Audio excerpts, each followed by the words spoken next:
Assalamualaikum warahmatullahi wabarakatuh. Salam sejahtera untuk kita semua. Di video kali ini, organisasi komunitas pekerja proyek akan berbagi kepada kalian semua, pada teman-teman buruh dimanapun kalian berada. Jadi, organisasi komunitas pekerja proyek akan berbagi tentang salah satu peraturan Menteri Tenaga Kerja, yang mana di dalam peraturan tersebut ada di pasal 17 ya, dikatakan bahwa pekerjaan atau jenis pekerjaan yang dapat di outsourcingkan ya, atau dapat dialihkan atau dapat diberikan kepada perusahaan outsourcing ya. Jadi kita akan lihat seperti apa peraturan itu, teman-teman. Silakan disimak video ini, tonton, dan jangan lupa like, subscribe ya, agar channel komunitas pekerja kompak ini terus berkembang. Dukung video-videonya. Oke, kita langsung saja buka peraturannya ya. Nah, ini adalah peraturannya, teman-teman. Nama peraturannya yaitu Peraturan Menteri Tenaga Kerja dan Transmigrasi Republik Indonesia nomor 19 tahun 2012 ya, tentang syarat-syarat penyerahan sebagian pelaksanaan pekerjaan kepada perusahaan. Jadi di peraturan menteri ini, teman-teman, yang dia maksud di sini adalah pekerjaan yang diborongkan ya, aturannya di sini ya. Kemudian termasuk juga perusahaan outsourcing ya. Jadi tujuan kita sekarang ini untuk melihat jenis pekerjaan yang dapat di outsourcingkan ya. Misalnya perusahaan A ya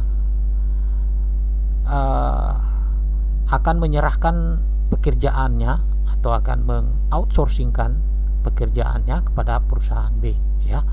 Jadi teman-teman, kita akan lihat pekerjaan-pekerjaan apa saja yang bisa di outsourcingkan. Oke, kita lanjut. Kita langsung saja menuju ke pasalnya, yaitu pasal 17.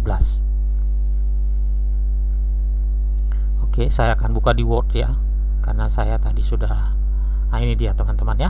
Jadi kita sudah masuk di pasal 17 ya. Jadi bab 3 ya. Jadi bab 3 ya. Teman-teman bisa lihat,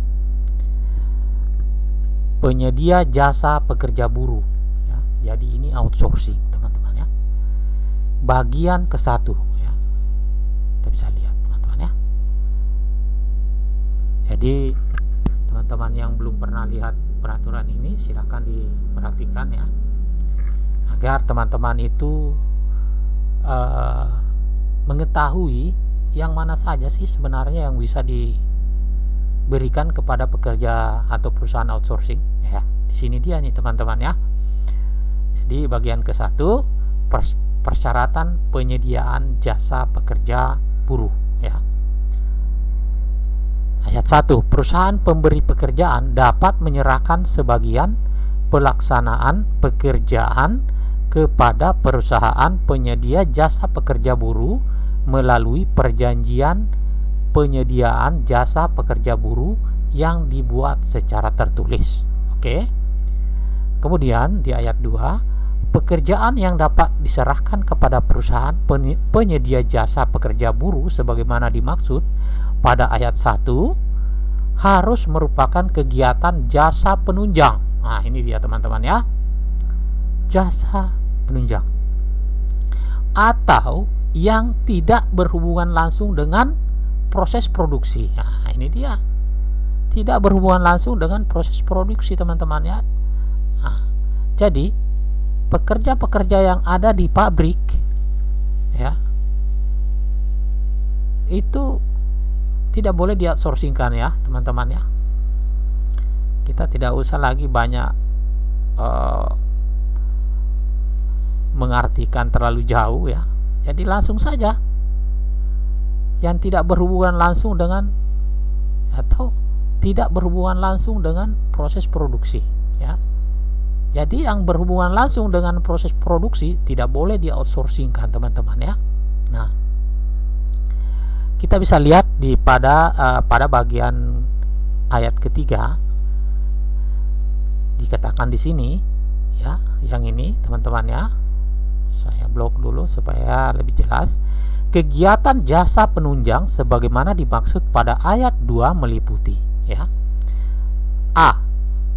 Usaha pelayanan kebersihan, cleaning service. Nah, ini dia, teman-teman. Jadi cleaning service itu bisa disuplai manpower, ya. Kemudian B. Usaha penyediaan makanan bagi pekerja buruh, ya, catering. Nah, boleh, ya. Kemudian C. Usaha tenaga pengaman, security, ya, boleh, ya. D. Usaha jasa penunjang di pertambangan dan perminyakan, dan, ya, usaha penyediaan angkutan bagi pekerja buruh. Nah, ini dia, teman-teman. Jadi ini bisa disuplai, ya, teman-teman, ya. Jadi di sini, teman-teman, ya, kita melihat di ayat 3 di sini, kita akan coba melihat pada bagian-bagian yang tidak terlalu jelas, seperti di bagian D, ya. Di bagian D ini, teman-teman, ya, usaha jasa penunjang di pertambangan dan perminyakan, ya. Jadi di dalam peraturan ini tidak dijelaskan secara detail, ya, usaha jasa penunjang di pertambangan ini, tapi kita akan lihat di salah satu situs, ya, yang sudah mendefinisikan maksud daripada peraturan menteri ini, ya. Kita akan lihat di sini, ya. Nah, ini dia, teman-teman, ya. Jadi ini dia di bagian jasa pertambangan untuk mineral, ya. Mineral, ya, termasuk nikel, ya, teman-teman, ya. Nah, ini. Jadi mineral dan batu bara. Oke, jelas, ya. Nah, kita akan lihat di sini dia katakan, ya, jenis kegiatan usaha jasa penunjang pertambangan meliputi. Nah, ini dia, teman-teman. Kita bisa lihat ini, ya. 1. Penyelidikan umum. Nah, ini dia, teman-teman, ya.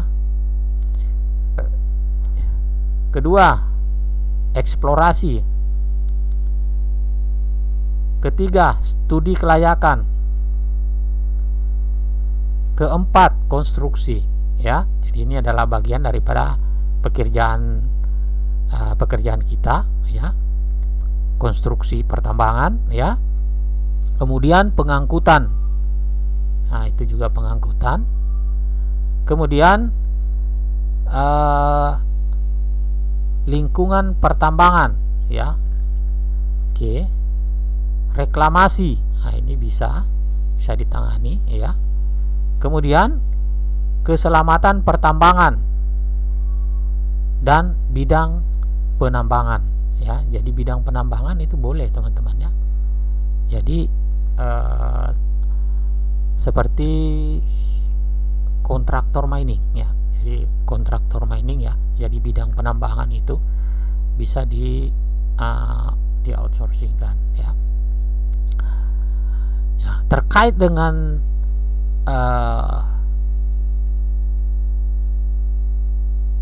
pasal 17 ini, ya, yang mengatakan bahwa, ya, yang ini, teman-teman,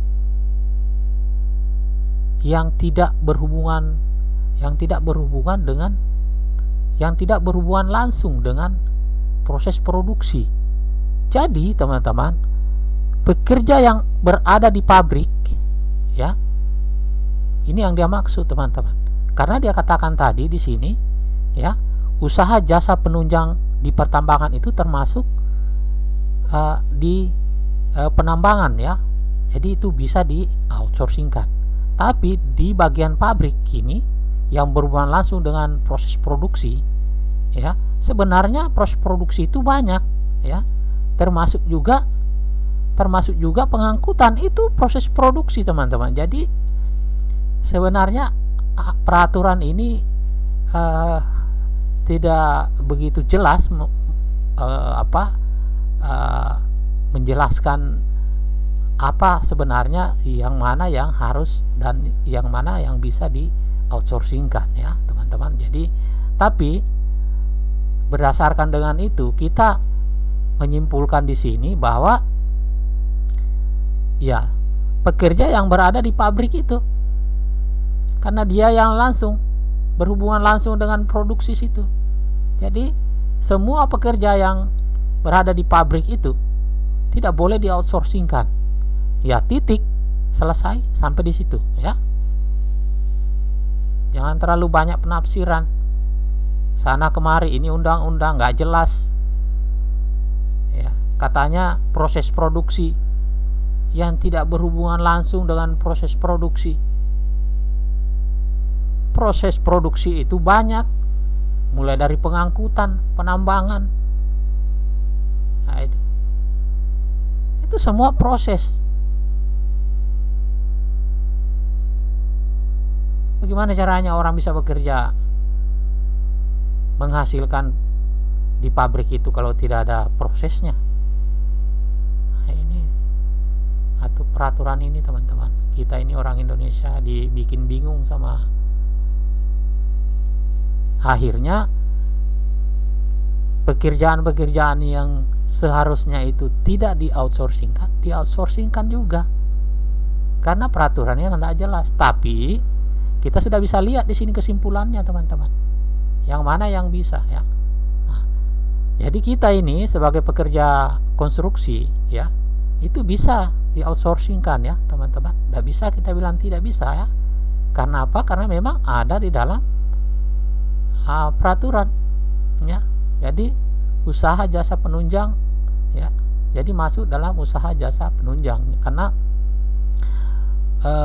jasa penunjang itu termasuk mulai dari sesuai yang dikatakan tadi di sini, yaitu mulai dari penyelidikan ya sampai di sini ada juga konstruksi pertambangan ya. Jadi kita ini pekerja buruh yang bekerja di konstruksi teman-teman, itu ya mohon maaf aja teman-teman, memang itu juga termasuk di dalam kegiatan usaha jasa penunjang pertambangan ya, dan itu bisa di outsourcingkan.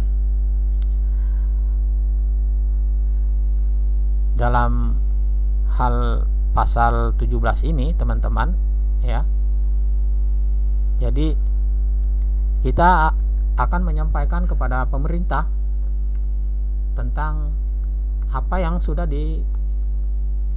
yang terjadi di perusahaan-perusahaan tambang ya, dimana di perusahaan-perusahaan tambang smelter ya, itu kita lihat sendiri banyak sekali pekerja-pekerja yang bekerja di bagian pabrik proses produksi langsung, itu banyak di outsourcingkan ya.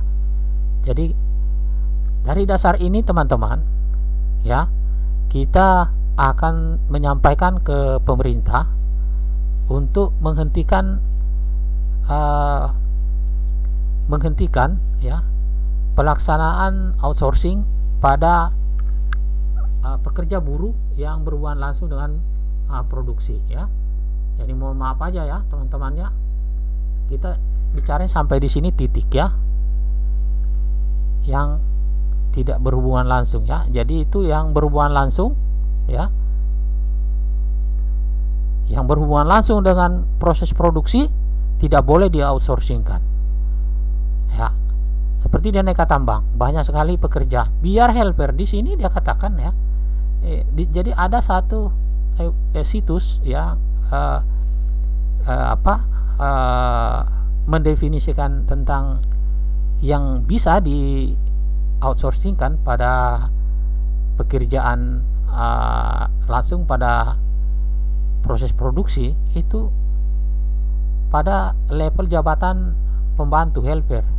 Wah, itu salah lagi karena tidak tertulis di sini ya. Jadi tidak boleh, biar helper tidak boleh di outsourcingkan ya, tidak boleh di outsourcingkan ya, karena di sini tidak tertulis ya. Karena kapan kita biarkan teman-teman, nanti ya mereka outsourcingkan juga semua ya teman-teman untuk pekerja.